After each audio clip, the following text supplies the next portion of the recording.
Welcome to vibe news. Telangana రాష్ట్ర రాజకీయాలను ఫిరాయింపుల అంశం కుదిపేస్తున్న సంగతి తెలిసిందే.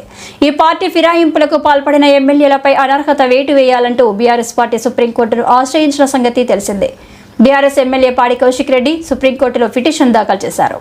ఈ పిటిషన్పై భారతదేశ అత్యున్నత న్యాయస్థానం సుప్రీంకోర్టు విచారణ చేపట్టింది. Justice BR Gavai, justice George మైస్లతో కూడిన ద్విసభ్య ధర్మాసనం శుక్రవారం విచారణ చేపట్టింది. హైకోర్టు 4 నెలల్లో ఎమ్మెల్యేల అనర్హత వేటుపై నిర్ణయం తీసుకోవాలని గత ఏడాది మార్చిలో ఆదేశించినప్పటికీ ఇంతవరకు ఎలాంటి నిర్ణయం తీసుకోలేదు అని బీఆర్ఎస్ ఎమ్మెల్యే పాడి కౌశిక్ రెడ్డి తరపు న్యాయవాది వాదనలు వినిపించారు.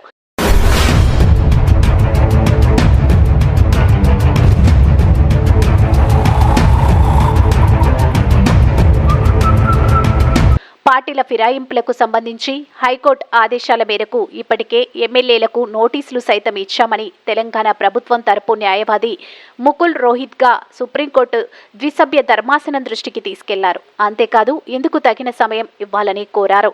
దీంతో ద్విసభ్య ధర్మాసనం మీ దృష్టిలో తగిన సమయం అంటే ఎంత అంటూ ప్రశ్నించింది.